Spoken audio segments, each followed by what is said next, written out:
Welcome to the Gavel. I'm Linda Kibe. Section 84, subsection 12 of the Electoral Act has provoked a huge debate across the country. It's been a subject of intense litigation in the federal, appeal, and now the Supreme Court. Section 84.12 of the Electoral Act bars 7 political appointees from taking part in the Congress or convention of any political party, either as delegates or aspirants. Now, the Supreme Court has joined the Speaker, Rivers State House of Assembly, and Attorney General of Rivers State in the suit filed by President Buhari and the Attorney General of the Federation, who are seeking legal interpretation of Section 84.12 of the Electoral Act. Now, the suit was filed a few days after the Court of Appeal in Abuja set aside the judgment of the Federal High Court in Umuahia, which ruled in March that the contentious section is at variance with the Constitution. Now, in a notice of appeal before the Apex Court, the President and the AGF are seeking interpretation on whether Section 84.12 does not amount to imposing additional grounds of qualification and disqualification for aspirants, in contradiction to what is provided for in some sections of the 1999 Constitution. Now, we had a chat with a legislative expert, Mr. Chibuzo Okereke, to discuss this controversial section of the Electoral Act and its implications on the 2023 general election. My personal position is that Section 84.12 is not in conflict with any existing law. I have looked at the application that has been made by the AGF and the President. And the reasons they adduced is that Section 84.12 is in conflict with Section 42 of the Constitution, Section 65, Section 66, 151, and co. And if you look at it, I think the National Assembly was trying to cure an ill. And the ill is, where is the position of appointed officers in the law? If you look at the existing law in the Constitution, it provides that anybody who is an employee of the public service must resign his position before contesting an election 30 days before that election. Now, the ambiguity in the constitutional provision is, what is 30 days to the election? Is it 30 days to primary election of the party, or is it 30 days to the general election? So looking at the ambiguity that existed in the Constitution, the National Assembly now decided to bring this Section 84.12. And I see no breach of political rights of any party at all in that provision, in the sense that the provision did not bar them from contesting. It only requested that they resign their existing appointment. These are men and women who draw from the national purse. They even have statutory budgetary allocation. They were confirmed by the Senate of the Federal Republic. And if you have suddenly become interested in seeking an elective office, remember that your position is constitutionally provided, because the Constitution says the President must appoint ministers, at least one from each state of the Federation. So the position you occupy is provided by the Constitution.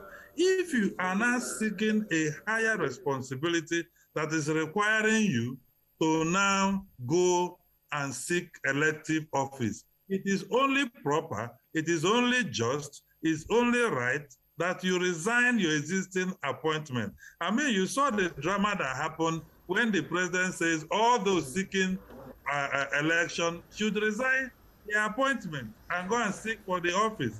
And what happened? A lot of them started withdrawing because they knew what is right. They were only trying to take advantage of the ambiguity around our existing law. So for me, that Section 84.12 is very consistent, is very just. Take, for instance, the Minister of the Attorney General of the Federation and Minister of Justice, who is the Chief Law Officer of the Federation, seeking to run governor in Kebbi State. and also maintaining two portfolios, Attorney General and Minister of Justice, and again, seeking for governorship position. There is no way he will not leverage on the office he's holding now to be able to advance the cause of his interest in Kebbi State. And thank God the president intervened. So for me, they quoted the chapter 2 of the African Charter on People's and Human Rights. The chapter 2 of the African Charter on Human Rights simply says nobody should be discriminated on the grounds of any bias, gender, race, or political opinion. Nobody, that section is not discriminating against any of the aspirants based on their political opinion.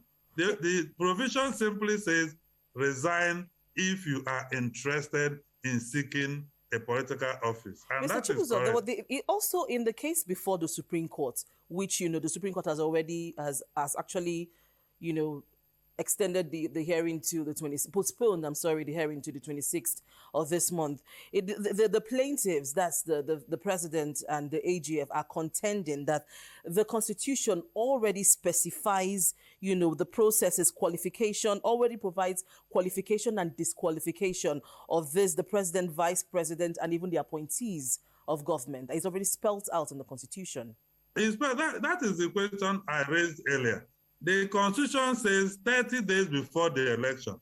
And the question is, which election? Is it primary election or the main election? You cannot contest in the main election if you have not participated in the primary election.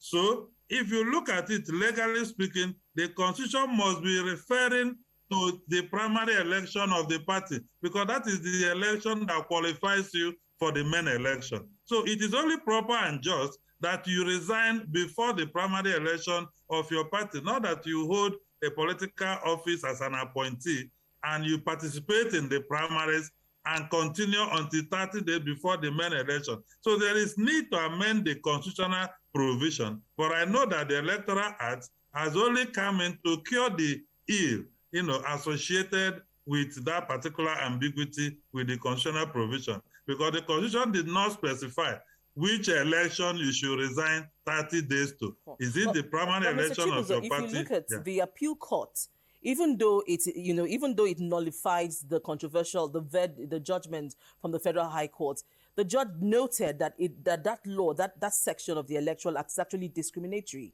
Well, I think that we have to wait and hear the interpretation from the Supreme Court is going to give, because I do not, if you watch the provision in section 65 or so, that talks about qualification to be a minister is the same thing as qualification to be a senator or House of Rep member. That provision there in the Constitution also says if you're a House of Rep member or senator and you are appointed a minister, you must resign your position as a senator or House of Rep to assume your position as a minister.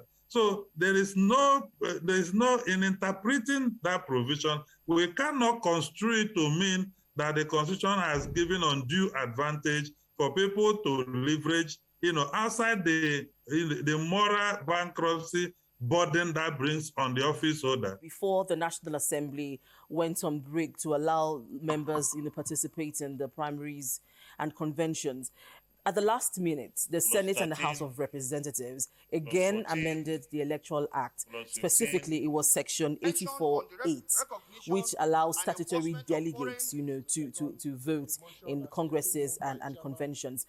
First of all, what do you think about this amendment? I think that maybe the intent of that Section 84(8) is being misconstrued, because there is a proviso there that says this congresses and is in line with the party constitution, which means the party constitution that already provided for statutory delegates only combines it with the congresses of ad hoc delegates and what have you to conduct their primaries.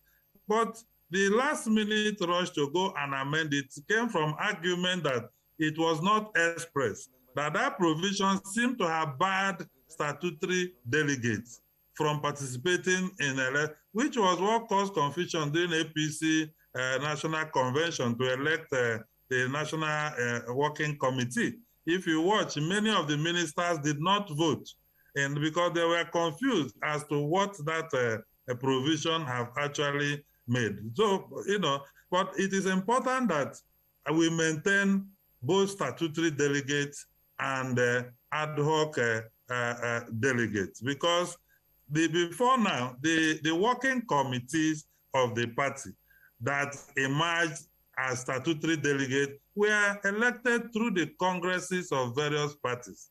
Nobody can emerge as a working committee of a party, whether at world level, local government, state, or national, without congresses. And these parties have done these congresses, from different times. So you have the three-man working committee who are statutory delegates. Then other ad hoc delegates are also elected through a special congress. So I think it's right and proper for us to have statutory delegates to vote, in an election.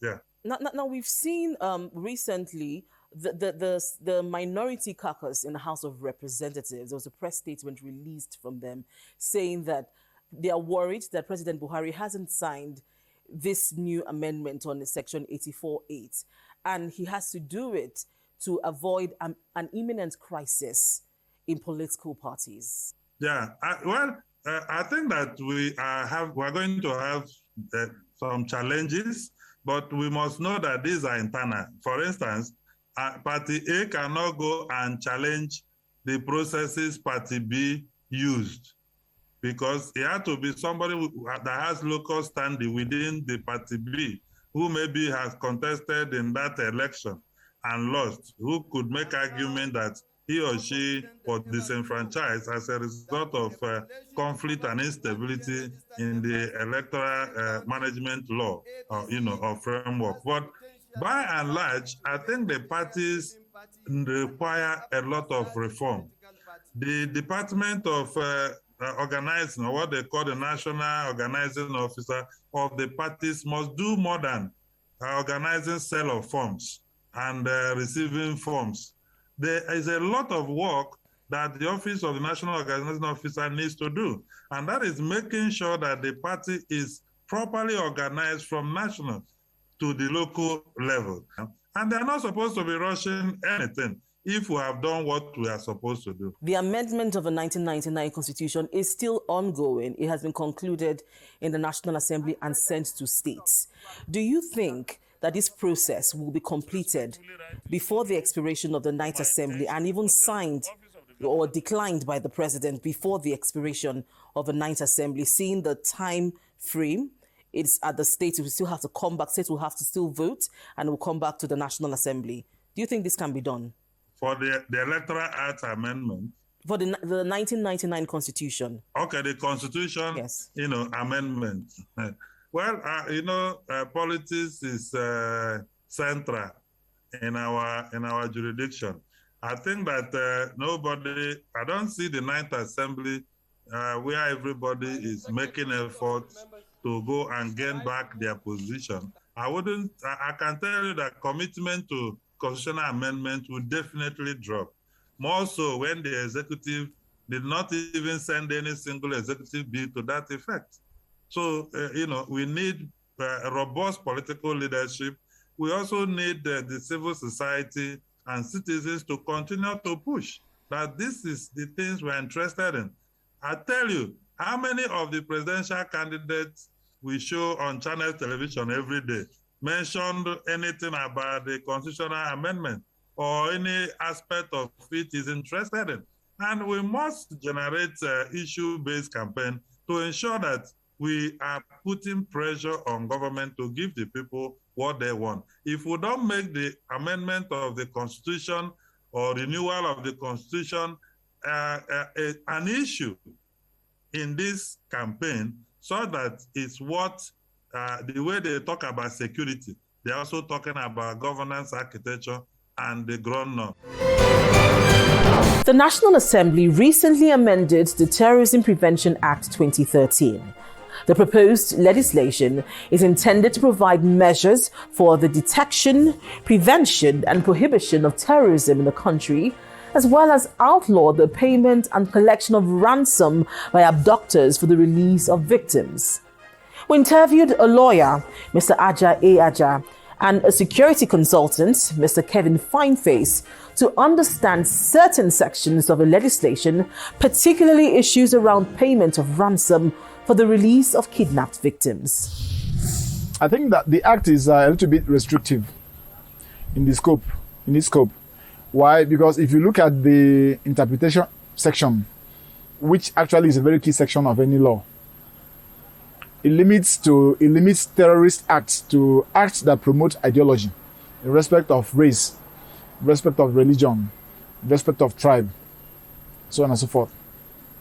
However, some so-called terrorist acts like kidnapping, some of them are not amenable to these classifications. Some kidnappers do this for pecuniary reasons, for financial motives, to get more money, to be able to survive the times. So if I am a kidnapper within this classification, within this narrow range, and then you bring me before the court, and my lawyer should be able to make a case that I am not of course I'm a kidnapper, fine, you can try me under any other law. But under this act, you cannot try me because I am not promoting any ideology by so doing. Principally for me, the major takeaway from the bill to amend is the effort by Parliament to criminalize payment of ransom. Noble as the objective might be, great as the motive might be, I don't think it's something that will work. The sociological aspect of that bill has not really been taken care of. Why? Because you will not tell me that payment of ransom is what the victims of a kidnap desire. No, they desire that the security forces will go into that bush and bring back their family members, their friends. So for a man to pay ransom, for a woman to pay ransom, is indicative of the failure of security. So if you want to tackle that, then look at how to secure the citizenry better, not on how to criminalize victims. Because if my brother is in captivity, I'm a victim. So if I'm able to raise money that ordinarily I should use to pay my children's school fees, and then I send it to the kidnappers and they release my brother, you cannot come and put me again in jail for doing what the state ought to do for me. But even at that, in the amendment bill, we didn't see any part, we didn't see any penalty for even payment of ransom. So it appears that maybe the committee has had feelers that this would not be, ideal in the society based in view of what has been happening in the country. Let me take it further. In the proposed amendment, in what is captured in the final copy out, there is even no criminalization of ransom. In fact, ransom was not even mentioned. Remember, section 14 is the section on issue. Ransom was not mentioned in the proposed amendment. Of course, by the time before they took it to public hearing, of course, we had 14 years for any person who pays, who facilitates, who is involved in payment of ransom. But in the clean copy that we have now, before it goes back to the House for the final debate, I don't see any mention of ransom. Now, the bill also penalizes other aspects, things like facilitating, giving support to terrorists, and all arrangement of meetings, and all. We saw most of the penalties were 20 years for people who give support to terrorist organizations. Do you think that is enough in terms of the penalty? Yes, I think. In fact, for me, whoever facilitates terrorist act is as good as the terrorist himself. And that is where you begin to look at the involvement of some of these civil society organizations in what is happening, especially in the Northeast. I say this advisedly because a good number of the people who, in quote, are called negotiators, who negotiate these ransoms, come from these CSOs. And we don't know, because for you to even have a link to them to know what they want and pass it on to the victims, it means you have a serviceable connection with them. Because I, for one, I wouldn't know where. In fact, if I meet a Boko Haram person, it's not written on the forehead, I wouldn't know. So for them to know, maybe they have built their linkages, their connections over time, But then these linkages should also be subject to scrutiny by the security forces, because you never can tell what other, because a good number of the civil society organizations are funded from outside Nigeria. And not even civil society. We've seen prominent individuals act as mediators, intermediaries. You begin to interrogate. So what really is your own interest in this matter? Are you on the side of the terrorist? Because you can never be neutral in such instances. You can never be neutral. It's either you have sympathies for the terrorists, and again, you also have seen clerics who go into the bush, have photo ops with them, come out, we'll see it on the paper where they surround him, they are masked, they surround him, and he comes and begins to tell us that these people have a genuine case, that we should dialogue with them. Dialogue with people who have set themselves up. So does this law, would it, in your opinion, does it criminalize such people, such actions by these individuals? Does it fall under giving support or serving as intermediaries? I don't think so, but when you begin to make their case for them, I think you are tacitly supporting them. When you begin to say that they have a valid argument, when you begin to say that bandits have a valid argument, because of the probably you are privy to certain information that is not privy, that the Nigerian state does not have, or that we as citizens do not have, and you begin to come out to have media interactions and make their case for them. So I don't think that those who go into the bush to speak with them and then come out to make their case, if you come out to tell us what they say, it's a different thing. But if you come out to tell us that they have a valid case, my brother, I think the act should also rope you in so that you will have a case to answer. Well, I know that the intentions of the legislators it's actually for the betterment of the country, rather. But there are certain salient issues that needed to be properly addressed, which is the fact that when you make provisions to ask that those who assist by one way or make provision or help the terrorist or a kidnapper will be punished for not less than 20 years or 15 years, and you don't clearly state what you meant by assistance, then you leave that ambiguity for those who enforce the law to even abuse it.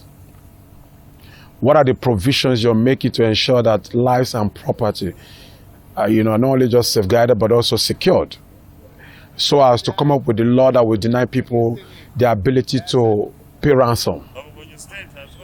So I have reservations on those areas that are not properly defined. I want to believe they will consult further to ensure that they look at how the executive will make the enabling environment for people, the citizens, to truly be gainfully employed, in ensuring that the enabling environment is created for businesses to thrive, that will help to employ more people and get more people to be gainfully empowered, will reduce such kind of crimes. Terrorism is purely ideological based type of insecurity. Kidnapping has an economic sense currently in the country. It's, for me, I describe it as a going concern, because there's a value chain that comes with kidnapping in Nigeria. There are those who provide the arms for the kidnappers. There are those who provide locations, who feed victims. Yes, terrorism has a type of kidnapping that comes with it for purpose of raising more funds in carrying out their terror acts, which means the kidnapped victims ask for ransom. Ransom is paid. It helps them to buy more weapons. It helps them to sustain the pursuit. How do we block that supply line? It also comes in the citizen being empowered to at least to properly defend themselves. When the security agencies don't have the capacity to be everywhere, you want to give the citizens the power to be able to defend themselves. So when terror acts is coming, they know what to do. How security educated are the citizens to know these acts borders on terrorism, this act borders on kidnapping, or this type of movement, is circumspect. Are we really educating the citizen? Do we know what our safety and security drills are in the country? Do we have a national security drill or template with which everybody in the country knows this is national security, safety and national security drill template in the country? Do we have that put in place? Yes, we do have something that was worked on a few years back, but not fully communicated to the citizens of this nation. This is where we call it a day on this week's edition of The Gavel. If you have any views on any of the issues discussed, please email us on thegavel@channelstv.com. Thank you for staying with us, and see you again next week.